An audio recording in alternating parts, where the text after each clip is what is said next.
अध्याय 13 औषधि बनाना सीखना। चेन पिंगॉन निश्चित रूप से यह पैसा नहीं देगा, लेकिन अपनी मां को इसका जिक्र करते हुए सुनकर उसे अभी भी असहज महसूस हुआ। चेन पिंगन ने तुरंत कहा, मां और पिताजी, मैंने ये सब झांग योम के साथ मिलकर किया है। हमने पहले ही तय कर लिया था कि वह 50,000 लेगा और मैं 250,000 लूंगी। हम झांग योम को ये पैसा चुराने नहीं दे सकते। चूंकि इस पर पहले से ही सहमति बन चुकी थी, इसलिए इसे निश्चित रूप से झांग योम को ही दिया जाना चाहिए, यू शियुएंग ने कहा। ये कहने के बाद उसने चेन पिंगॉन की ओर देखा और कहा, अगर झांग योम को 50,000 भी दे दिए जाएं, तो भी 250,000 बचेंगे, जो कोई छोटी रकम नहीं है। तुम्हारे पिता और मैंने इतने सालों तक पैसे बचाए हैं और मेरे पास सिर्फ 200,000 युआन बचे हैं। अब तुम हम सबसे ज्यादा अमीर हो। माँ, मेरे पास इस पैसे के लिए अपनी खुद की योजनाएं हैं। मैं कॉलेज प्रवेश परीक्षा देने जा रही हूँ और फिर मैं विश्वविद्यालय जाऊंगी। मैं अपनी कॉलेज की फीस खुद भरूंगा। कॉलेज के दौरान मैं एक व्यवसाय भी शुरू करना चाहता हूँ, जिसके लिए पूंजी की आवश्यकता होती है। इस पैसे से मैंने कॉलेज की फीस भरी और इसी पैसे से मैंने अपना व्यवसाय शुरू किया। अगर आप ये पैसा ले लेते हैं, तो मुझे लगता है जीने का कोई मतलब नहीं रह जाता। तुम ये क्या बकवास कर रहे हो? जीवन अर्थहीन है, ये कहने का तुम्हारा क्या मतलब है? यू शियुयंग तुरंत उत्तेजित हो गई। मैं इस तरह सोचने से खुद को रोक नहीं पा रही हूँ। मैं 18 साल की हूँ और आखिरकार मैंने अपनी काबिलियत से पहली बार कुछ पैसे कमाए। फिर मेरी माँ मुझसे वो पैसे छीनना चाहती है। मैं क्या करूँ? चेन पिंगॉन ने मासूमियत भरे भाव से अपनी माँ की ओर देखा। मैं ये सब सिर्फ तुम्हारे भले के लिए कर रही हूँ। ये 250,000 युआन है। तुम तो अभी बच्चे हो। इतनी बड़ी रकम मिलने पर खुद को कैसे संभाल पाओगे? यू शियुइंग ने उत्साह से कहा। माँ, मैं अब 18 साल का हो गया हूँ। मैं बालिग हो गया हूँ। 30 साल पहले 18 साल की उम्र में शादी करना और बच्चे पैदा करना संभव था। 18 साल की उम्र में आपकी शादी करने और करियर बनाने की उम्र हो जाती है। आप अपने पैसे का प्रबंधन खुद क्यों नहीं कर सकते? चेन पिंगान ने गंभीरता से कहा। ठीक है, बच्चा अब बड़ा हो गया है, उसकी अपनी योजनाएं हैं। यह अच्छी बात है, चेन गुओकिंग ने कहा। यू शियुइंग ने अपने होंठ काट लिए, वह अब भी कुछ हद तक नाखुश महसूस कर रही थी। वह वास्तव में अपने बेटे के पैसे के पीछे नहीं पड़ी थी, आखिरकार वह उसका बेटा था। उसे बस इस बात की चिंता थी कि अचानक पैसा मिलने पर युवा लोग खुद पर नियंत्रण नहीं रख पाएंगे। कैसा रहेगा अगर हम खर्च को आधा आधा बांट लें?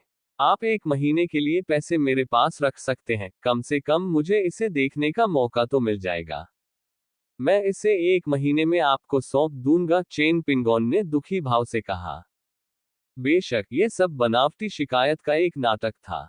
वह इस पैसे का इस्तेमाल 1 महीने के भीतर शेयरों में सट्टा लगाने के लिए कर सकता है, और तब वह बहुत सारा पैसा कमा सकता है।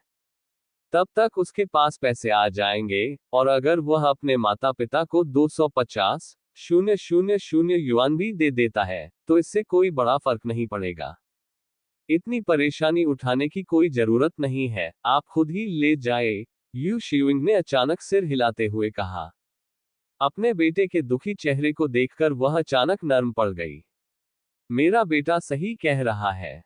यह उसकी पहली कमाई है, और उसे ही इसे संभालना चाहिए, यू शियुइंग ने मन ही मन सोचा। धन्यवाद माँ, आप बहुत दयालु हैं, चेन पिंगॉन ने खुशी से कहा। इस तरह उनके पास और भी अधिक धन आ गया।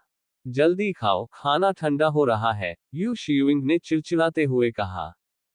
चेन पिंगान मुस्कुराया और खाने के लिए अपना चावल का कटोरा उठा लिया। रात के खाने के बाद चेन पिंगॉन ने बर्तन धोने की पेशकश की, लेकिन यू शियुइंग ने उसे वापस भेज दिया। चेन पिंगान ने जिद नहीं की। अपने बेडरूम में लौटकर उसने सबसे पहले अपना होमवर्क निकाला और उसे करना शुरू कर दिया।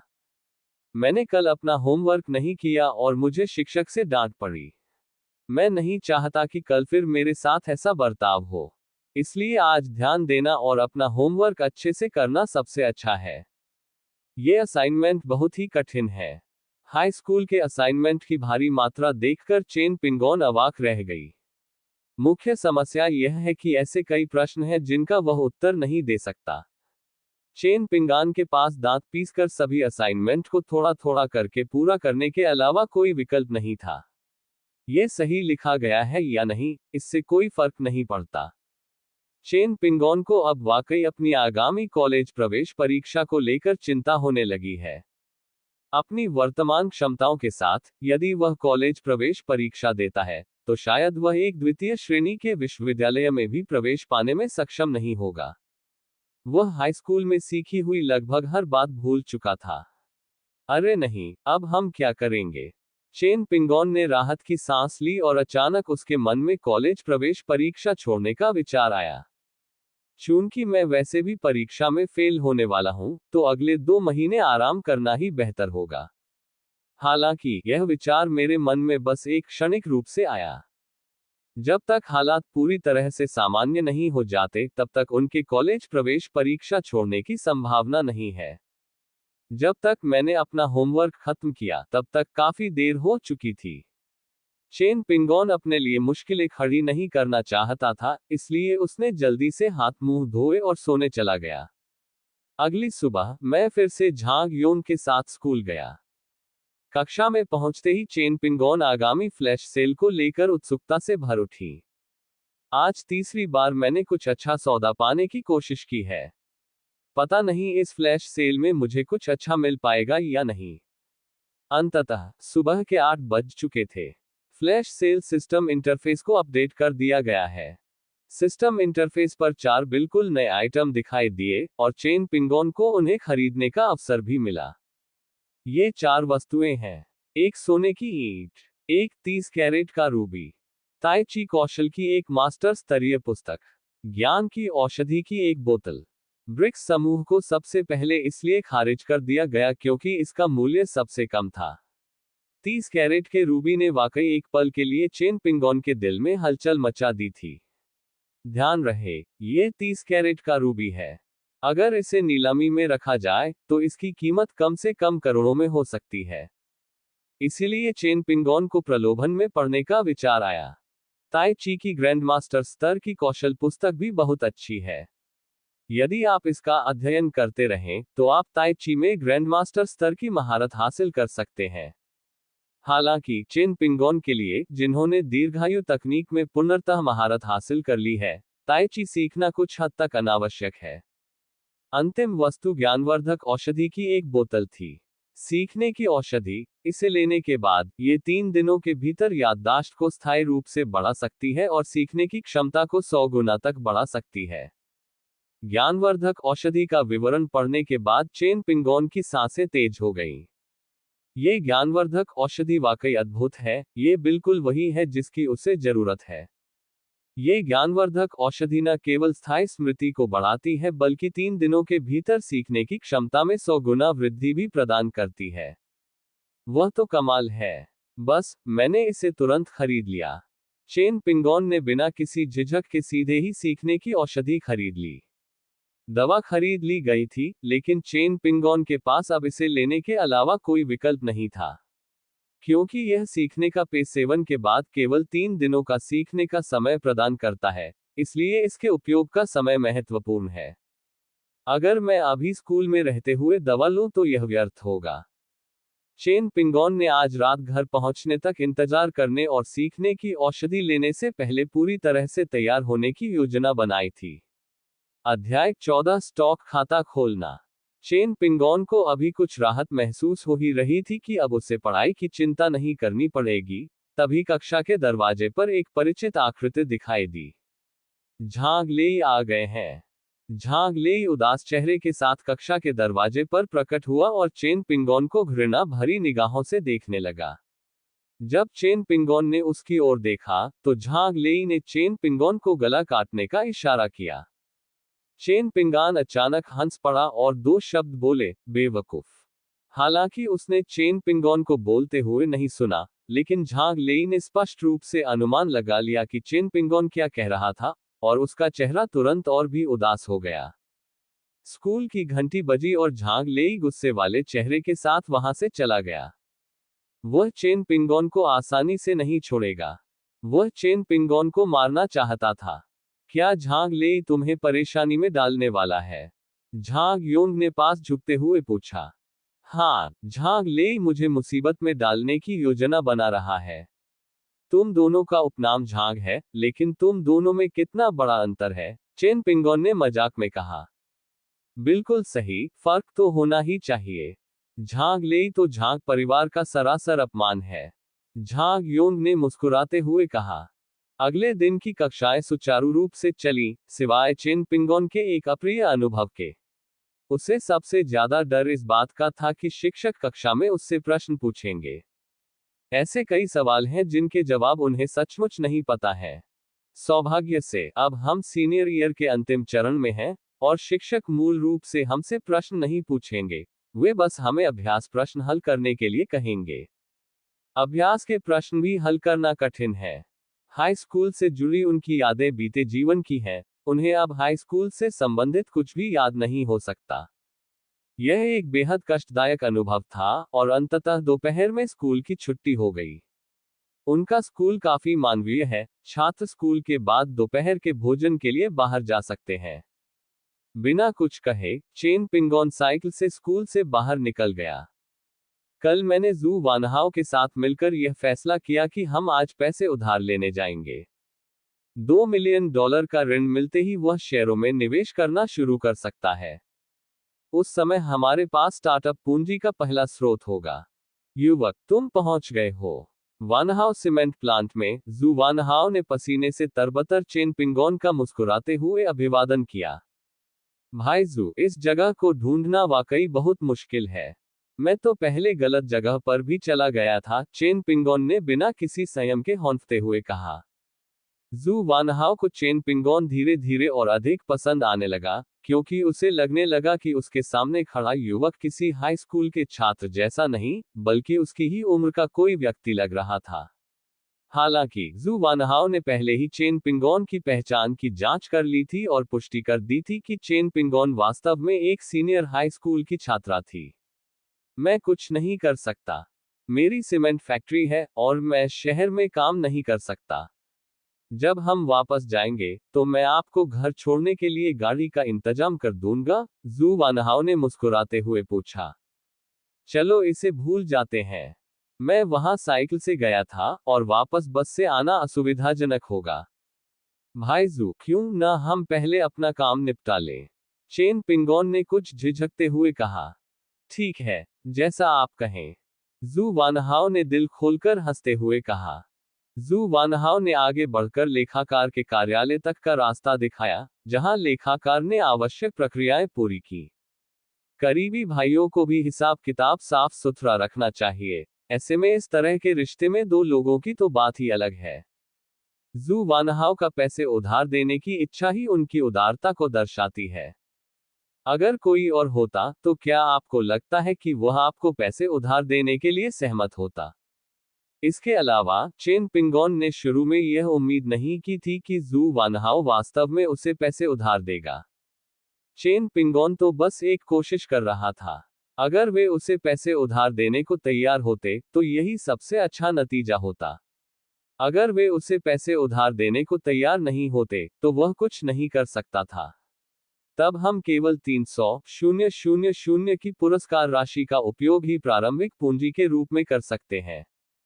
लेकिन अब मेरे पास 2 मिलियन अधिक है, इसलिए मैं बहुत तेजी से पैसा कमा सकता हूं। जू वानहाओ के निर्देशों के अनुसार, लेखा विभाग ने शीघ्र ही औपचारिकताओं को पूरा कर लिया। चेन पिंगोन के पास अब 2 मिलियन का चेक था, जबकि जू वानहाओ को चेन पिंगोन द्वारा स्वयं हस्तलिखित एक आईओयू प्राप्त हुआ। बहुत बहुत धन्यवाद, भाई जू। मैं 1 महीने में आपको जरूर चुका दूंगा, चेन पिंगोन ने दृढ़ता से कहा। मुझे धन्यवाद देने की कोई जरूरत नहीं है। वैसे भी, मुझे कोई नुकसान नहीं हुआ। आखिरकार, मुझे तो 20% प्रति माह ब्याज के साथ पहले ही मुनाफा हो चुका है।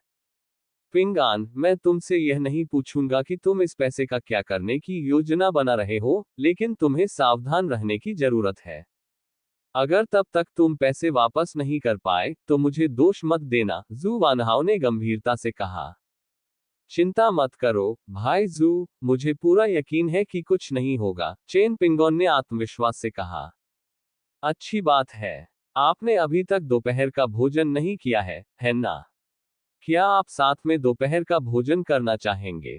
जू वानहाओ ने मुस्कुराते हुए पूछा। चेन पिंगान ने अपनी घड़ी पर एक नजर डाली, सिर हिलाया और कहा, छोड़ो इसे। मुझे जल्दी है। बहुत देर हो जाएगी और मैं इससे चूक जाऊंगा। ये सौदा पूरा होने के बाद मैं आपको दावत दूंगा, नहीं, मैं आपके पूरे परिवार को दावत दूंगा, चेन पिंगोन ने मुस्कुराते हुए कहा। कोई बात नहीं, मैं तुम्हारा इंतजार करूंगा। जू वानहाओ ने सहमति में सिर हिलाया। चेन पिंगोन सीमेंट फैक्ट्री से निकलते समय बहुत उत्साहित था। आखिरकार उसकी पहली पूंजी आ गई थी। कुल संख्या 23 लाख है। उन धनी लोगों के लिए 20 लाख 30 लाख कुछ भी नहीं है, लेकिन चेन पिंगोन के लिए यह उनकी पूंजी का पहला अनमोल भंडार था। चेक हाथ में लेकर चेन पिंगोन सीधे डोंगहाई सिक्योरिटीज कंपनी की ओर चल पड़े। कई स्थानीय प्रतिभूति कंपनियां हैं, लेकिन मैंने अंततः डोंगहाई सिक्योरिटीज को चुना। इसका मुख्य कारण यह है कि डोंगहाई सिक्योरिटीज की सेवा सर्वोत्तम है। अन्य प्रतिभूति कंपनियां भी सेवाएं प्रदान करती हैं, लेकिन उनमें से कोई भी डोंगहाई सिक्योरिटीज जितनी अच्छी नहीं है। जब चेन पिंगोन डोंगहाई सिक्योरिटीज पहुंचे तो दुकान बंद होने का समय बीत चुका था। उन्होंने देखा कि रिसेप्शनिस्ट के अलावा कंपनी पूरी तरह खाली थी। नमस्कार, मैं खाता खोलने आया हूँ। क्या मैं अभी खाता खोल सकता हूँ? चेन पिंगोन दौड़ते हुए पास आया और पूछा। माफ कीजिए, हम अभी खाता नहीं खोल सकते। देखिए, हमारे सभी कर्मचारी आज के लिए घर चले गए हैं। आप दोपहर 2 बजे के बाद वापस आ सकते हैं, रिसेप्शनिस्ट ने मुस्कुराते हुए कहा। देखो बहन, मैं एक छात्रा हूँ, हाई स्कूल में सीनियर हूँ। जब तुम काम पर होती हो, मैं स्कूल में होती हूँ, और जब मैं स्कूल से छुट्टी लेती हूँ, तो तुम सब काम से छुट्टी पर होती हो। अगर ऐसा है तो मैं खाता नहीं खोल पाऊंगा। तो क्या आप कृपया मुझे कोई ऐसा कर्मचारी ढूंढने में मदद कर सकते हैं जो आकर खाता खोलने में मेरी मदद कर सके? खाता खोलने में मेरी मदद करने से उन्हें कोई नुकसान नहीं होगा, उन्हें कमीशन भी मिलेगा। मैं जितना ज्यादा काम करूंगा, उनकी आमदनी उतनी ही ज्यादा होगी। चेन पिंगोन ने चापलूसी भरे भाव से कहा। किसी युवती की इस तरह चापलूसी करना बिल्कुल हानिरहित है। कियान शियाओयुआन ये बात आसानी से समझ गई थी कि चेन पिंगोन एक छात्र है, क्योंकि उसने अभी भी अपनी स्कूल यूनिफॉर्म पहनी हुई थी। लेकिन ये पहली बार था जब उसने स्टॉक ट्रेडिंग करने आए छात्रों को देखा था। कियान शियाओयुआन ने तुरंत कहा, युवक, शेयरों में निवेश करना एक उच्च जोखिम वाला निवेश है। तुम अभी भी छात्र हो। इस तरह का निवेश न करना ही बेहतर है, जोखिम बहुत अधिक है। चेन पिंगान ने शांत भाव से अपना पहचान पत्र और 2 मिलियन का चेक निकाला। फिर उसने कहा, यह मेरा पहचान पत्र है, मेरी उम्र 18 साल है, और यह वह निवेश पूंजी है जो मेरे परिवार ने मेरे लिए तैयार की है। मेरे माता पिता दोनों व्यवसायी हैं, और वे मेरे निवेश कौशल को विकसित करना चाहते थे, इसलिए उन्होंने मुझे कुछ शुरुआती पूंजी दी। मैं अभी भी एक छात्र हूं, इसलिए मेरे लिए अन्य निवेश करना सुविधाजनक नहीं है। मैं पहले शेयर बाजार में अभ्यास ही कर सकता हूं। चेन पिंगान ने शांत भाव से बात की। चेन पिंगोन शांत भाव से बोल रही थी, लेकिन कियान शियाओयुआन बिल्कुल भी शांत नहीं थी। उसकी उम्र 20 साल से अधिक है और उसके पास बचत के रूप में 20,000 युआन भी नहीं है। उसके सामने खड़े 18 वर्षीय लड़के ने लापरवाही से 2 मिलियन का चेक निकाला। इसके अलावा, उसने निवेश के लिए अपने परिवार से मिले पैसे का इस्तेमाल किया था। यह सच है कि दूसरों से अपनी तुलना करना बेहद निराशाजनक हो सकता है। अध्याय 15 स्टॉक पूर्वानुमान स्क्रॉल को अनलॉक करता है। अगर कोई आम आदमी ऐसा अनुरोध करता, तो कियान शियाओयुआन बिल्कुल भी सहमत नहीं होती, क्योंकि ऐसा अनुरोध बेहद अनुचित है। आखिरकार, वे एक प्रतिभूति कंपनी है, वे एक ग्राहक के लिए काम छोड़कर जा चुके कर्मचारियों को वापस नहीं बुला सकते। हालांकि, चेन पिंगोन ने 2 मिलियन का चेक पेश किया, जिससे ये साबित हो गया कि उनकी क्षमताओं ने ही सारा फर्क पैदा किया। धनी ग्राहकों को हर जगह तरजीही व्यवहार मिलता है। चेन पिंगोन को अब तरजीही व्यवहार मिल रहा है। चेन, 1 मिनट रुको, मैं तुम्हारे लिए एक मैनेजर को बुलाती हूँ। तुम उनके साथ अनुबंध पर हस्ताक्षर कर सकते हो, और बाद में आने वाली किसी भी समस्या को वे संभाल लेंगी, कियान शियाओयुआन ने जल्दी से कहा। ठीक है, धन्यवाद, चेन पिंगोन ने सिर हिलाकर कहा। कियान शियाओयुआन जल्दी से पीछे की ओर अंदर भागी, और कुछ मिनट बाद, एक खूबसूरत महिला ऑफिस कर्मचारी उसके पीछे पीछे बाहर आए। सुन हेतांग ने अपने सामने खड़े युवक को देखा, उसकी आंखों में आश्चर्य की झलक दिखाई दी। मैंने कियान शियाओयुआन को ये कहते सुना था कि एक धनी ग्राहक आया था, और वह एक सीनियर हाई स्कूल का छात्र था। कहा जाता था कि 2 मिलियन का एक चेक था, जिसका इस्तेमाल शेयर बाजार में निवेश के लिए किया जाना था। सन हेतांग निश्चित रूप से ऐसे लाभकारी ग्राहक को खोना नहीं चाहता था, और जल्दी से कियान शियाओयुआन के पीछे पीछे निकल गया। सुन हेतांग खुशकिस्मत थी, वह दोपहर के भोजन के लिए बाहर नहीं गई, बल्कि अपना खाना पैक करवाकर घर वापस आकर खाने लगी। साथ ही उसका और कियान शियाओयुआन का रिश्ता भी काफी अच्छा था। इसीलिए कियान शियाओयुआन इस तरह के अवसर पर सन हेतांग को बुलाएगी। हालांकि सुन हेतांग एक समझदार महिला थी। उसने पहले ही कियान शियाओयुआन को बता दिया था कि वह आज रात सभी को डिनर पर ले जाएगी। कियान शियाओयुआन ने स्वाभाविक रूप से खुशी खुशी सहमति दे दी। नमस्कार श्रीमान चेन, मेरा नाम सन हेतांग है और मैं डोंगहाई सिक्योरिटीज में ग्राहक प्रबंधक हूँ। आपकी सेवा करना मेरे लिए खुशी की बात है। क्या आपको खाता खुलवाना है? सन हेतांग ने मुस्कुराते हुए कहा। जी हाँ, मुझे एक स्टॉक खाता खोलना है। मैं ये भी पूछना चाहता था कि क्या आप लीवरेज की सुविधा दे सकते हैं? चेन पिंगोन ने पूछा। हम लीवरेज सुविधा उपलब्ध करा सकते हैं, लेकिन इसके लिए आपको आवेदन करना होगा। और चूंकि आप नए उपयोगकर्ता हैं, इसलिए अधिकतम लीवरेज केवल 5 गुना है, और आमतौर पर यह केवल 1 या 2 गुना ही होता है। सन हेतांग ने तुरंत समझाया। तो पहले मेरे लिए एक खाता खोलिए, चेन पिंगोन ने कहा। ठीक है, चलिए दीक्षांत समारोह की औपचारिकताओं को पूरा करने के लिए इधर चलते हैं। सुन हेतांग पहले ही अपने वर्कस्टेशन पर पहुंच चुकी थी और चेन पिंगोन के लिए औपचारिकताओं को पूरा कर रही थी। चेन पिंगोन पहले ही अपना पहचान पत्र और बैंक कार्ड साथ ला चुका था, इसलिए प्रक्रिया बहुत सरल थी। शेयर खाता तो जल्दी खुल गया, लेकिन आज के दौर में भी शेयरों का व्यापार करना बहुत ही मुश्किल काम है। क्योंकि उस दौर में न तो स्मार्टफोन थे और न ही शेयर बाजार में कारोबार करने के लिए कंप्यूटर। इसलिए अगर चेन पिंगोन शेयरों का व्यापार करना चाहता है, तो वह केवल एक प्रतिभूति कंपनी के माध्यम से ही ऐसा कर सकता है। हालांकि शेयरों का व्यापार करने का एक और तरीका है, जो कि चेन पिंगोन की ओर से शेयरों की खरीद बिक्री के लिए सीधे सन हेतांग को नियुक्त करना है। फिलहाल चेन पिंगोन के लिए शेयरों में व्यापार करने का यही एकमात्र तरीका है। सुरक्षा की बात करें तो चिंता करने की कोई जरूरत नहीं है। आखिरकार डोंगहाई सिक्योरिटीज एक प्रतिष्ठित बड़ी कंपनी है, और चेन पिंगोन इस बारे में काफी आश्वस्त है। इसके बाद चेन पिंगोन ने पूछा कि क्या चेक को सीधे ट्रांसफर किया जा सकता है। इसका परिणाम यह है कि आप सीधे यहीं से धन हस्तांतरण की प्रक्रिया पूरी कर सकते हैं। ये कहीं अधिक सुविधाजनक है। चेन पिंगोन ने तुरंत 2 चेक निकाले, एक 2 मिलियन का और दूसरा 3 लाख का, और उन सभी को अपने खाते में स्थानांतरित कर दिया। झांग योन के 50,000 युआन का उपयोग अब अस्थायी रूप से चेन पिंगोन द्वारा किया जा रहा है। इस बार जब मैं कुछ पैसे कमा लूंगा, तो मैं झांग योन को पैसे वापस कर दूंगा। तब तो मैं उसे थोड़े और पैसे भी दे सकता हूँ।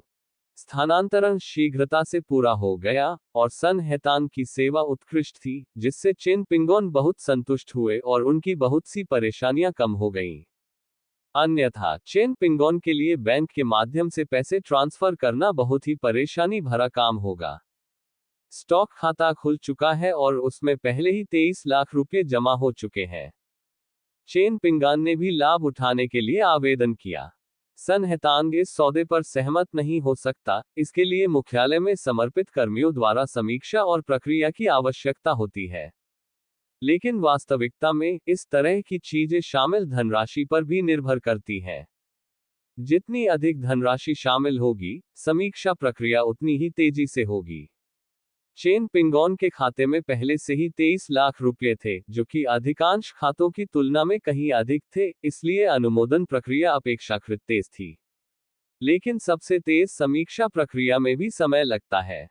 प्रतीक्षा करते हुए चेन पिंगोन ने पूछा, मिस हैतांग, क्या मैं आपसे एक लेन देन में मदद करने के लिए कह सकती हूँ? मैं एक छात्र हूँ, इसलिए शायद मेरे पास लेन देन करने का समय नहीं है। बेशक, आपके लिए सौदा करना मेरे लिए सम्मान की बात है। सुन हैतांग का दिल जोर से धड़कने लगा और उसने खुशी से कहा, ग्राहकों के लिए लेन देन कर पाना ही इन प्रबंधकों को सबसे ज्यादा खुशी देता है, क्योंकि इसका मतलब है कि वे अधिक कमीशन कमा सकते हैं। शेयर खरीदने और बेचने का फैसला मैं खुद करूंगा, लेकिन उसे लागू करने की जिम्मेदारी तुम्हारी होगी। तुम मेरे ट्रेडर बनोगे, है ना? ठीक रहेगा ना? चेन पिंगोन ने फिर पूछा। कोई बात नहीं, हमारे कई ग्राहक इसी तरह से करते हैं, सन हैतांग ने मुस्कुराते हुए कहा। यह अच्छा है। चेन पिंगोन ने संतुष्टि से एक बार फिर सिर हिलाया। ये बहुत आरामदायक है, उनकी सभी इच्छाएं पूरी हो गई हैं, जिससे उन्हें बहुत अच्छा महसूस हो रहा है। मैं अभी शेयर के प्रदर्शन की जांच करना चाहता हूं, क्या ये ठीक रहेगा? चेन पिंगोन ने पूछा। बिल्कुल, सन हैतांग ने तुरंत जवाब दिया। आखिरकार यह उसकी ग्राहक थी, और वह निश्चित रूप से उसके साथ अच्छे संबंध बनाए रखना चाहती थी। सुन हैतांग को यहाँ काम करते हुए अभी कुछ ही समय हुआ है, इसलिए उसके पास ज्यादा ग्राहक नहीं है। चेन पिंगोन पहले से ही उसका सबसे महत्वपूर्ण ग्राहक है, इसलिए वह चेन पिंगोन की सेवा में अत्यंत तत्पर थी। अगर ग्राहकों की बड़ी संख्या वाले अन्य प्रबंधकों में से कोई होता, तो शायद चेन पिंगोन के साथ व्यवहार करते समय उनमें इतना धैर्य नहीं होता या वे उतनी ही उच्च गुणवत्ता वाली सेवा प्रदान नहीं करते। साक्ष्य कंपनी के पास एक ग्राहक नियंत्रण कक्ष भी है। यहाँ ग्राहकों के खाते खोलने के लिए कंप्यूटर उपलब्ध हैं। चेन पिंगोन अभी वीआईपी ट्रेडिंग रूम में जाने के योग्य नहीं है, लेकिन वह रिटेल ट्रेडिंग रूम में जा सकता है। शेयर बाजार बंद हो चुका है, लेकिन अभी भी काफी लोग यहाँ अपने चुने हुए शेयरों की समीक्षा कर रहे हैं। हालांकि सभी लोग अपने अपने काम में लगे हुए थे और एक दूसरे को परेशान नहीं कर रहे थे। सुन हैतांग ने चेन पिंगोन को कंप्यूटर चालू करने में मदद की। यहाँ के सभी कंप्यूटर पासवर्ड से सुरक्षित हैं और उन्हें इस्तेमाल करने से पहले किसी कर्मचारी को लॉगिन करना पड़ता है। सन हैतांग को निश्चित रूप से ऐसी अनुमति देने का अधिकार है। चेन पिंगोन ने अपने सामने रखे कंप्यूटर को देखा और थोड़ा भावुक हो गया। उसने कई सालों से इतने भारी बैक वाला कंप्यूटर मॉनिटर नहीं देखा था। कंप्यूटर थोड़ा धीमा है, लेकिन शेयर बाजार में कारोबार करने के लिए पर्याप्त है। चेन पिंग ने शेयरों की जांच करने का नाटक किया, लेकिन वास्तव में वह गुप्त रूप से एक स्टॉक भविष्यवाणी स्क्रॉल का उपयोग कर रहा था। अध्याय 16, शेयर खरीदना शुरू करना। स्टॉक पूर्वानुमान स्क्रॉल का उपयोग करने के बाद चेन पिंगोन के सिस्टम इंटरफेस में एक नया स्टॉक इंटरफेस जुड़ गया। थोड़े ही समय में चेन पिंगोन ने इस स्टॉक पूर्वानुमान फंक्शन का उपयोग करना सीख लिया था। स्टॉक पूर्वानुमान फंक्शन अगले 3 दिनों के लिए स्टॉक रुझानों का पूर्वानुमान लगा सकता है। ये क्षमता सचमुच अविश्वसनीय है। शेयर बाजार के रुझान को 3 दिन पहले से जानना और फिर उस रुझान के अनुसार व्यापार करना, कोई भी समझदार व्यक्ति शेयरों के माध्यम से पैसा कमा सकता है। चेन पिंगोन ने कंप्यूटर स्क्रीन पर प्रदर्शित शेयरों को देखने का सिर्फ दिखावा किया, लेकिन वास्तव में उसका ध्यान अपने सिस्टम इंटरफेस पर केंद्रित था। सिस्टम इंटरफेस भविष्य में शेयर की कीमतों के रुझान को प्रदर्शित करता है। मुझे जानकारी मिल गई है। जिचुआन मशीनरी ने आज दोपहर दैनिक सीमा को पार कर लिया है, और यह कल सुबह भी सीमा पर ही रहेगा, लेकिन कल दोपहर तक इसमें भारी गिरावट आएगी। वुफू वाइनरी के एक और शेयर की कीमत कल सुबह दैनिक सीमा तक बढ़ जाएगी। कल सुबह वुफू वाइनरी के शेयर खरीदें। चेन पिंगोन ने अपने मन में पहले से ही एक निवेश योजना बना ली थी। अगले 2 दिनों के लिए निवेश योजना पहले से ही तैयार है, परसों के लिए हम देखेंगे कि कल क्या होता है। चेन पिंगोन ने कागज और कलम निकाली, उन शेयरों के नाम लिखे जिन्हें वह खरीदना चाहता था, और फिर उन्हें सन हैतांग को सौंप दिया, जो उसके पीछे पीछे आ रहा था। बहन हैतांग, ये वो शेयर हैं जिन्हें मैंने चुना है। कृपया आज दोपहर बाजार खुलने के बाद मेरे लिए ये सभी शेयर खरीद लें। क्या मैं ये सारे शेयर खरीद लूं? सन हेतांग ने अनिश्चितता से दोबारा पूछा। हाँ, ये सारे शेयर खरीद लीजिए। अगर कल सुबह ये फिर से दैनिक सीमा तक पहुंच जाता है, तो अपने शेयर सीमा मूल्य पर बेच दीजिए। मेरा अनुमान है कि आप इस शेयर को केवल 2 दिन और रख सकते हैं। चेन पिंगोन ने बात की। सुन हेतांग एक बार फिर हैरान रह गई। उसे उम्मीद नहीं थी कि चेन पिंगोन ने शेयर की दैनिक सीमा तक पहुंचते ही बेचने के निर्देश दे दिए होंगे। अगर शेयर बाजार में शेयरों की कीमत दैनिक सीमा तक पहुंच जाती है, तो अधिकतर निवेशक उन्हें मजबूती से अपने पास रखेंगे। चेन पिंगोन जैसे बहुत कम लोग हैं जो बेचने की योजना बना रहे हैं। हालांकि चेन पिंगोन अभी भी बॉस है, इसलिए चीजों को कैसे किया जाए, इसके विशिष्ट निर्णय अंततः उसी पर निर्भर करते हैं। चूंकि चेन पिंगोन ने इसे बेचने की इच्छा जताई है, तो चलिए इसे बेच देते हैं। ठीक है, मैं समझ गया, सन हेतांग ने तुरंत सहमति जताई। चेन पिंगोन ने आगे कहा, कल मेरे आने के बाद हम इस बात पर चर्चा करेंगे कि किन शेयरों में निवेश करना है। चेन पिंगोन ने ऐसा इसलिए किया क्योंकि जिन शेयरों का कल कारोबार होना है, उनका कारोबार कल दोपहर को ही होगा। कल दोपहर तक उनके द्वारा शेयरों की जांच करने के बाद ट्रेडिंग लक्ष्य देना अधिक उचित होगा। जानबूझकर पैसे गंवाने की बात करे ताकि यह तर्कसंगत लगे, तो वह ऐसा नहीं करेगा। क्योंकि उसके पास शुरू में ज्यादा पूंजी नहीं थी, और उसके पास व्यापार करने के लिए केवल 1 महीने का समय था, तो वह इतनी सारी चीजें करने के लिए पूंजी और समय कहां से लाएगा। चेन पिंगोन ने एक और प्राधिकरण समझौते पर हस्ताक्षर किए, जिसने सन हेतांग को चेन पिंगोन की ओर से शेयरों का व्यापार करने का अधिकार दिया। हालांकि सन हेतांग स्टॉक खाते से पैसे निकालने में असमर्थ थे क्योंकि खाते की जानकारी उनके पास नहीं थी। मैं अब जा रहा हूं, कल मिलते हैं। चेन पिंगोन ने मुस्कुराते हुए सुन हेतांग को हाथ हिलाया और फिर साइकिल पर सवार होकर चला गया।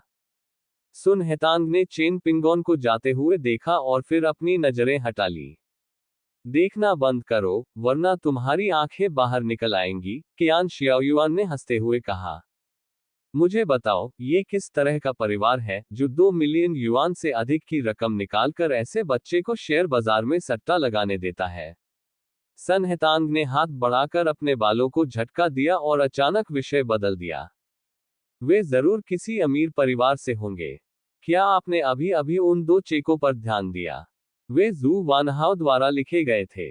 वे जरूर जू वानहाव से जुड़े किसी व्यक्ति होंगे, सन हेतांग ने मुस्कुराते हुए कहा।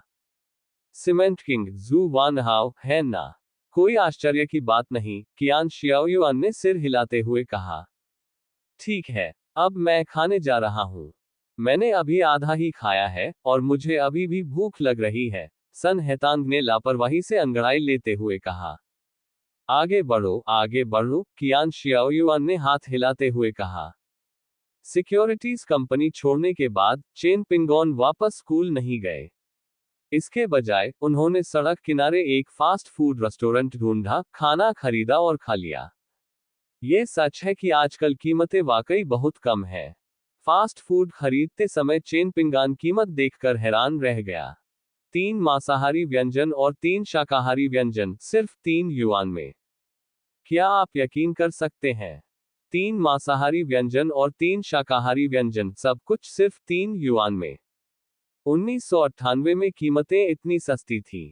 दरअसल ये काफी सामान्य बात है, क्योंकि ज्यादातर लोग महीने में केवल 7 या 800 युआन ही कमाते हैं, और केवल कुछ ही लोग 1000 से अधिक कमा पाते हैं। चेन पिंगोन के पिता की आर्थिक स्थिति ठीक ठाक थी, वे महीने में सिर्फ 1000 युआन से थोड़ा अधिक कमाते थे। इसलिए जब चेन पिंगोन के पिता ने देखा कि इंटरनेट कैफे का कारोबार कितना अच्छा है, तो वे तुरंत इसके प्रति आकर्षित हो गए। उनकी मौजूदा आमदनी बहुत कम है।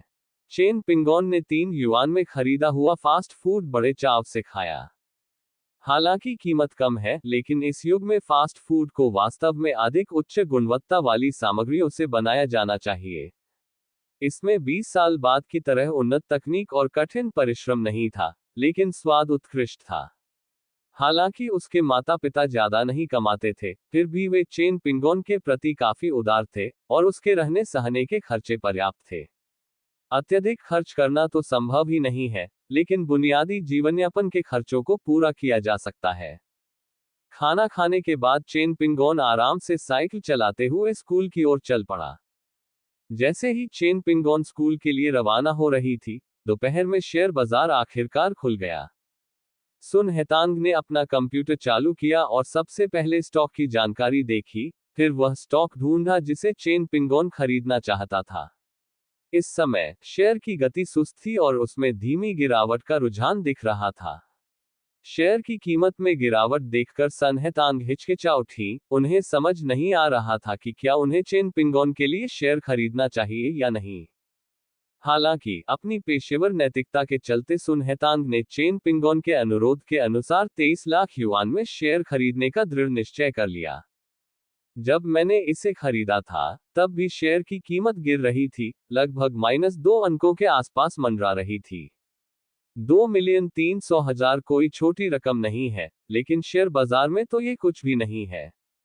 अगर आप इस एक ही शेयर को पूरी तरह से खरीद भी लें, तो भी कोई खास बदलाव नहीं आएगा। सन हेतांग ने कुछ मिनट इंतजार किया, और ये देखकर कि शेयर की कीमत अभी भी नामात्र की ही है, उसने इस पर ध्यान देना बंद कर दिया। किसी भी स्थिति में सभी आवश्यक कार्रवाई की जा चुकी है, और अब कीमत घटने या बढ़ने पर कोई और कार्रवाई करने का कोई रास्ता नहीं है।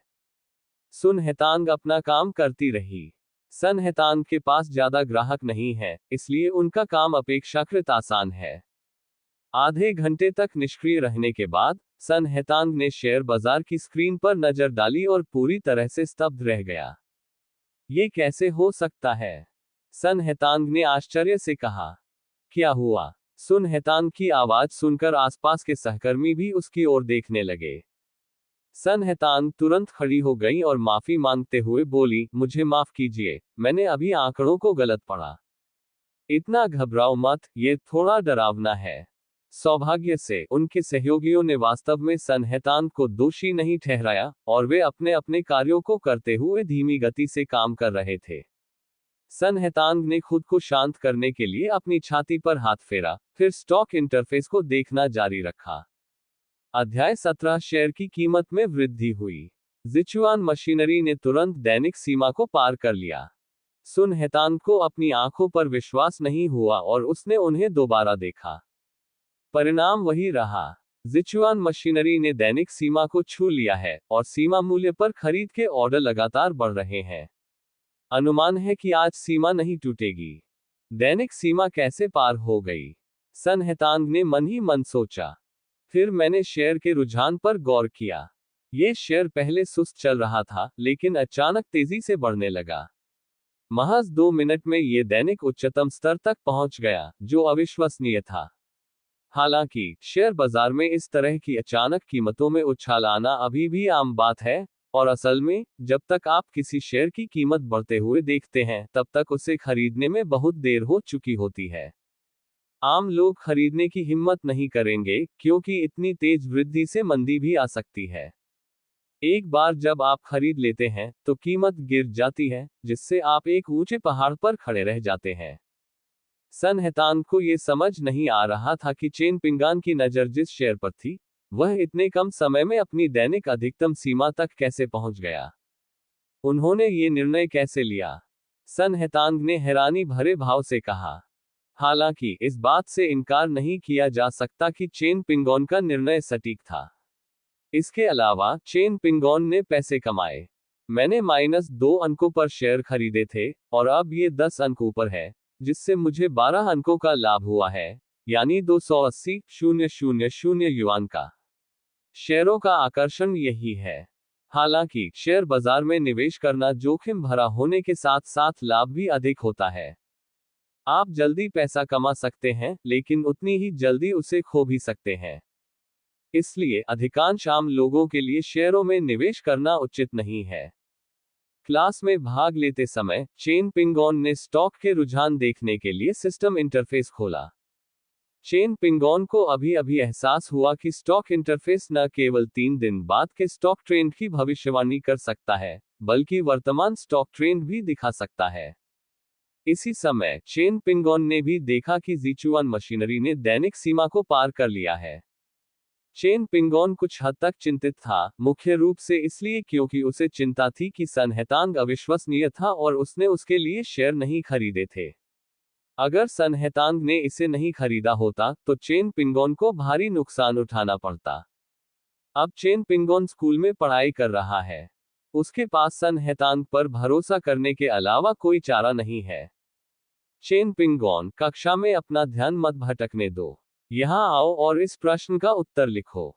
पोडियम पर खड़े गणित शिक्षक ने चेन पिंगोन को ख्यालों में खोए हुए देखकर चिल्लाकर कहा। असहाय होकर चेन पिंगान केवल धीरे धीरे पोडियम की ओर बढ़ सका।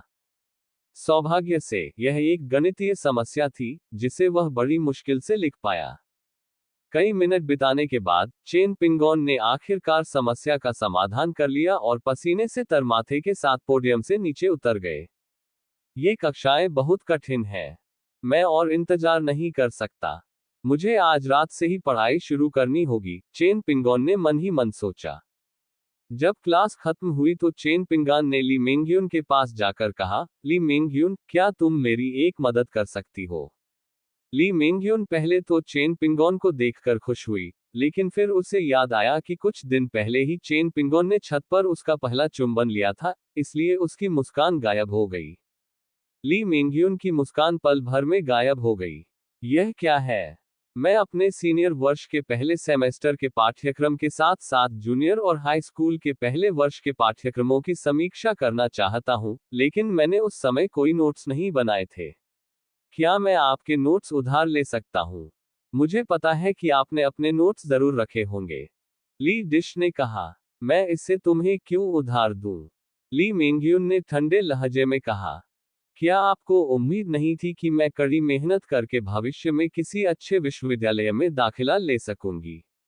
अब जब मैंने कड़ी मेहनत से पढ़ाई करने की योजना बना ली है, तो आप मेरी मदद नहीं करेगी? चेन पिंगोन ने थोड़ी नाराजगी के साथ ली मेंग्यून की ओर मासूमियत भरे भाव से देखते हुए कहा। ली मेंग्यून का दिल लगभग नर्म पड़ गया था, लेकिन चेन पिंगोन द्वारा उसका पहला चुंबन छीन लेने का ख्याल अभी भी उसे नाराज कर रहा था। कैसा रहेगा अगर मैं इसे आप पर एक एहसान समझूं? आप जो भी मुझसे करवाना चाहें, मैं वह करूंगा, या फिर मैं आपको भोजन करा सकता हूं। चेन पिंगान को ली मेंग्यून की नोटबुक चाहिए ही नहीं थी, उसने तो बस ली मेंग्यून से बात करने के बहाने के तौर पर इसका इस्तेमाल किया। मैं अपने पिछले जन्म में ली मेंग्यून का दिल जीतने में असफल रहा, लेकिन इस जन्म में मैं उसे जीतने के लिए दृढ़ संकल्पित हूं।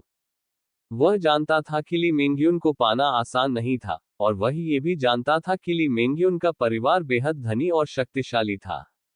हालांकि चेन पिंगोन कोई साधारण व्यक्ति नहीं है। वह पुनर्जन्म ले चुका है और उसके पास एक युवान में तुरंत जान लेने की क्षमता भी है। चेन पिंगोन को वास्तव में विश्वास नहीं था कि अपने वर्तमान संसाधनों के साथ वह ली मेंग्यून को जीत नहीं सकता। अगर ली मेंग्यून के माता पिता सहमत नहीं होते हैं, तो वे इसे अंतिम निर्णय मानकर बच्चे को घर ले आएंगे। चेन पिंगोन देखना चाहता है कि क्या ली मेंग्यून के माता पिता तब भी सहमत नहीं होते हैं। क्या तुम पर मेरा कोई एहसान है? तुमने खुद ही कहा था। अब तुम्हें वही करना होगा जो मैं तुमसे करने को कहूं। ली मेंग्यून ने घमंड से कहा। कोई बात नहीं, मैं सहमत हूं। चेन पिंगान ने तुरंत जवाब दिया। ठीक है, मैं कल अध्ययन सामग्री ले आऊंगी, ली मेंग्यून ने शांत भाव से कहा। धन्यवाद, चेन पिंगोन ने मुस्कुराते हुए कहा और चला गया। चेन पिंगोन के जाने के बाद ली मेंग्यून ने मजे से अपनी आंखें सिकोड़ ली। हालांकि वह अभी भी इस बात से नाराज थी कि चेन पिंगोन ने उसका पहला चुंबन लिया था, फिर भी वह इस बात से बहुत खुश थी कि वह कड़ी मेहनत करके एक अच्छे विश्वविद्यालय में दाखिला लेने के लिए तैयार था। चेन पिंगोन अपनी सीट पर लौटते हुए एक गीत गुनगुना रहा था। जैसे ही वह अपनी सीट पर लौटा, उसने देखा कि झांग लेई कक्षा के दरवाजे पर खड़ा है और चेन पिंगोन को अपने चेहरे पर विशैली नजर से घूर रहा है। झांग लेई लंबे समय से चेन पिंगोन से बदला लेना चाहता था, लेकिन उसे मौका नहीं मिला था। इसलिए उसने कक्षाओं के बीच मिले अवकाश का फायदा उठाकर चेन पिंगोन को घृणा भरी निगाहों से घूरना ही बेहतर समझा। चेन पिंगोन मुस्कुराया, उसने सचमुच झांग लेई की नाराजगी को दिल पर नहीं लिया। क्योंकि चेन पिंगोन अभी भी बदला लेने का इंतजार कर रही है। चेन गुओकिंग एक दिन से उस इलाके में घूम रहा था और उसे काफी हद तक इस बात का अंदाजा था कि वहां क्या चल रहा है। आसपास कई ऐसी जगहें हैं जो इंटरनेट कैफे खोलने के लिए उपयुक्त हैं, लेकिन उसके लिए उपयुक्त जगहें बहुत कम हैं। क्योंकि कई जगहों पर किराया इतना महंगा है कि वह उसे वहन नहीं कर सकता। इसलिए अंत में चेन गुओकिंग ने अपने इंटरनेट कैफे के लिए एक ऐसी जगह चुनी जो उसके घर से ज्यादा दूर नहीं थी और जहां लोगों की आवाजाही काफी अधिक थी। इसका एक कारण ये भी है कि संयोगवश यहां एक दुकान किराए पर उपलब्ध थी। यह दुकान पहले कपड़े बेचती थी, लेकिन कारोबार अच्छा नहीं चल रहा था और इसके मूल किराएदार पहले ही बाहर चले गए हैं। दुकान वापस लेने के बाद मकान मालिक ने फिर से किराए के लिए का बोर्ड लगा दिया। कई लोगों ने किराए के बारे में पूछताछ की, लेकिन कीमत पर सहमति न बन पाने के कारण अंततः किसी ने भी इसे किराए पर नहीं लिया। चेन गुओकिंग ने भी पूछताछ की और पता चला कि किराया 8,000 प्रति वर्ष था। अगर यह 20 साल बाद की बात होती तो ऐसी कीमत हास्यास्पद रूप से कम होती। हालांकि 1998 में ऐसी कीमत कुछ ज्यादा ही महंगी थी। मकान मालिक के पास भी अपने तर्क थे, जैसे कि दुकान काफी बड़ी थी और अच्छी जगह पर स्थित थी, और उसने 8,000 के किराए पर जोर दिया। चेन गुओकिंग असमंजस में थी और उसने फैसला लेने से पहले घर जाकर चेन पिंगोन से पूछने की योजना बनाई। इसी क्षण चेन पिंगोन ने आखिरकार स्कूल छोड़ दिया। झांग योंग, तुम पहले घर जाओ, मुझे अभी कुछ काम निपटाने हैं, चेन पिंगन ने अचानक झांग योंग से कहा। अध्याय 18 झांग लेई की फिर से पिटाई हुई। क्या हुआ? अगर हमें कोई परेशानी होती है तो हम सब एक साथ आ जाएंगे, झांग योंग ने कहा। हालांकि झांग योंग को यह नहीं पता था कि चेन पिंगोन किस मुसीबत में फंस गया था, फिर भी वह चेन पिंगोन को अपना अच्छा भाई मानता था। हम निश्चित रूप से इसका मिलकर सामना करेंगे। कोई बात नहीं, मैं संभाल लूंगा। अब आप वापस जा सकते हैं। अच्छा, ठीक है, मैं तुम्हें अगले महीने वो 50,000 युआन दे दूंगा। तब मैं तुम्हें एक सरप्राइज दूंगा, चेन पिंगोन ने झांग योंग से कहा। हे, अभी के लिए बस इसका इस्तेमाल कर लो, वैसे भी मेरे पास पैसों की कमी नहीं है, झांग योंग ने शर्माते हुए कहा, लेकिन उसकी आंखों में अभी भी बहुत उत्साह था। आखिरकार ये 50,000 युआन है। उसके पास जीवन में कभी भी 50,000 युआन नहीं रहे हैं। इसके अलावा उसने अपने परिवार को इस बारे में नहीं बताया और उन्हें ये भी नहीं पता था कि अब उसके पास 50,000 युआन है। ये 50,000 युआन उनकी निजी बचत थी। तो मैं पहले वापस चलूं, चेन पिंगोन के ठीक होने की पुष्टि करने के बाद झांग योंग ने कहा। चलो वापस चलते हैं, चेन पिंगोन ने कहा। झांग योंग के बने रहने से चेन पिंगोन के प्रदर्शन पर ही असर पड़ेगा। इसलिए बेहतर यही होगा कि झांग योंग को वापस जाने दिया जाए। झांग योंग के अकेले चले जाने के बाद चेन पिंगोन धीरे धीरे साइकिल चलाते हुए आगे बढ़ा। कुछ ही देर में कई अन्य लोग भी साइकिल पर सवार होकर उसके पीछे पीछे चलने लगे। चेन पिंगोन ने पहले ही देख लिया था कि झांग लेई और कई अन्य लोग उसका पीछा कर रहे थे। चेन पिंगोन, आज तुम्हारी मृत्यु हो गई है, झांग लेई ने अचानक चेन पिंगोन का रास्ता रोक दिया और ठंडे स्वर में कहा। पिछली बार मैं आपको संतुष्ट नहीं कर पाया, इसलिए आप आज फिर आए हैं। तो क्या आप पेशाब पीना जारी रखने की योजना बना रहे हैं? चेन पिंगान ने मुस्कुराते हुए कहा। यह सुनकर झांग लेई का चेहरा विकृत हो गया। झांग लेई के आसपास मौजूद लोग भी उन्हें आश्चर्य से देखने लगे। इस बार झांग लेई के साथ सनली और उनके दो साथी नहीं थे, बल्कि अपरिचित युवाओं का एक समूह था। इसके अलावा ये युवक गुंडों की तरह व्यवहार कर रहे थे। वे बिल्कुल भी छात्रों की तरह नहीं दिख रहे थे, बल्कि बदमाशों के एक समूह की तरह लग रहे थे।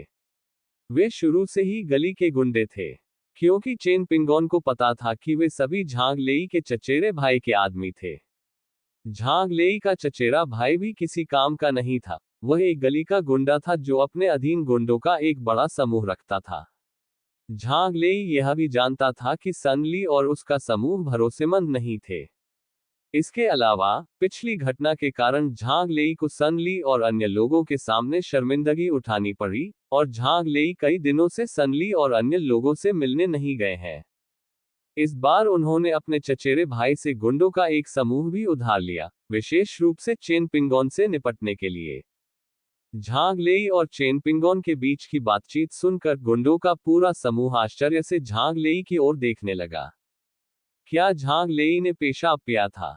चेन पिंगोन, अगर तुम बकवास करते रहे तो मैं तुम्हें पीट पीट कर मार डालूंगा।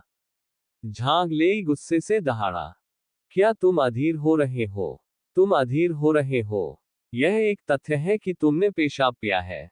अधीर होने से कुछ नहीं होगा, चेन पिंगोन ने व्यंग्य करते हुए कहा। मैं तुम्हें मार डालूंगा। झांग लेई दहाड़ते हुए अपनी कमर से चाकू निकालकर चेन पिंगोन पर वार करने लगा। उसके आसपास मौजूद बदमाशों ने उसे रोकने की कोशिश की, लेकिन बहुत देर हो चुकी थी। हालांकि ये बदमाश साहसी थे, लेकिन वे सड़क पर किसी की हत्या करने की हिम्मत नहीं करते थे।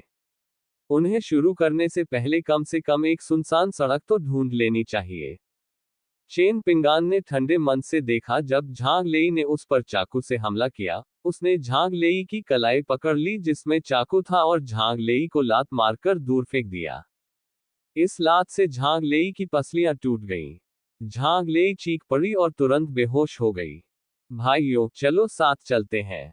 उसके आसपास मौजूद गुंडों ने बाकी सब कुछ नजरअंदाज करते हुए दांत पीसकर चेन पिंगोन की ओर धावा बोल दिया। चेन पिंगोन शांत भाव से झांग लेई के पास गया, झांग लेई के शरीर पर पैर रखा और आगे बढ़ते गुंडों के खिलाफ मजबूती से खड़ा रहा। ये गुंडे आम लोगों को धमका सकते हैं, लेकिन चेन पिंगोन के सामने उनकी कोई बराबरी नहीं है। चेन पिंगोन ने उन सभी को अकेले ही बाहर निकाल दिया। पलक झपकते ही चेन पिंगोन ने सभी गुंडों को जमीन पर गिरा दिया। कृपा करके मेरी मदद करें और पुलिस को बुला लें। चेन पिंगोन ने अपने आसपास के लोगों को प्रणाम करते हुए कहा। इस समय चेन पिंगोन ने एक बार फिर एक अच्छे छात्र का वेश धारण कर लिया है। मैं आपके लिए पुलिस को फोन कर दूंगा। एक अधेड़ उम्र का व्यक्ति भीड़ से बाहर निकला और बोलने लगा। बात करते करते उसने अपना फोन निकाला और पुलिस को फोन किया। इस दौर में भी मोबाइल फोन अपेक्षाकृत महंगे हैं, लेकिन फिर भी काफी लोगों ने इन्हें खरीद लिया है। पुलिस को फोन करने के बाद अधेड़ उम्र के व्यक्ति ने चेन पिंगोन से कहा, युवक, तुम काफी कुशल हो। क्या तुमने मार्शल आर्ट का अभ्यास किया है? आप तो माहिर हैं, है ना? मैंने मार्शल आर्ट्स की कुछ ट्रेनिंग ली है, चेन पिंगोन ने मुस्कुराते हुए कहा। मैं कोई विशेषज्ञ नहीं, बस एक दर्शक हूँ। मैंने अभी आपको देखा, आप अकेले ही उन सभी का सामना कर रहे थे, बिल्कुल भी डरे बिना, और यहाँ तक कि उन सभी को जमीन पर गिरा दिया। ये स्पष्ट है कि आपका कुंग फू वाकई बहुत प्रभावशाली है, अधेड़ उम्र के व्यक्ति ने मुस्कुराते हुए कहा। मुझे आपका नाम नहीं पता, महोदय। पुलिस को बुलाने के लिए धन्यवाद, चेन पिंगोन ने विनम्रता से कहा।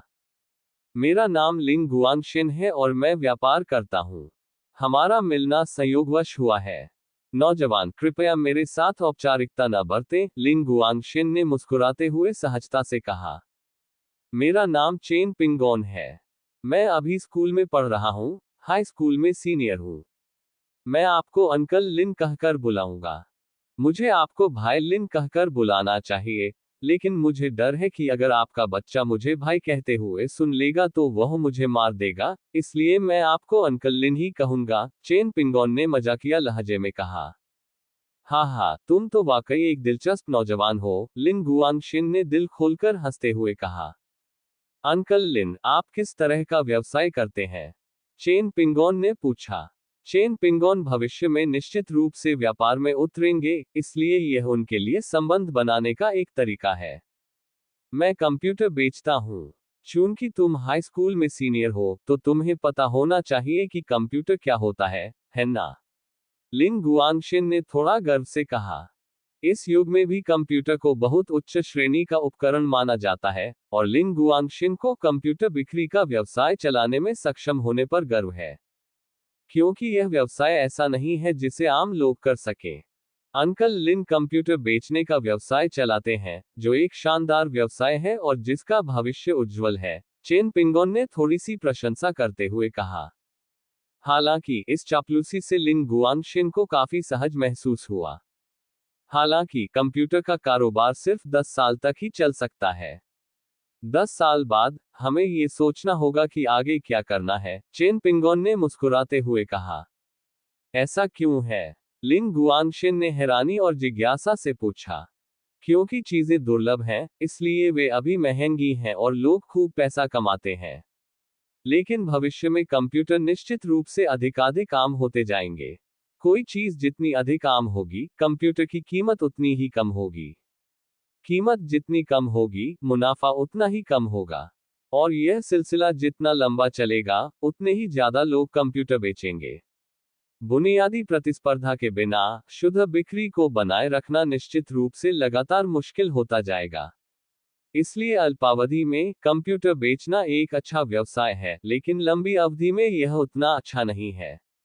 मेरा अनुमान है कि 10 वर्षों में कंप्यूटर की बिक्री में गिरावट शुरू हो जाएगी, चेन पिंगान ने साहपूर्वक कहा।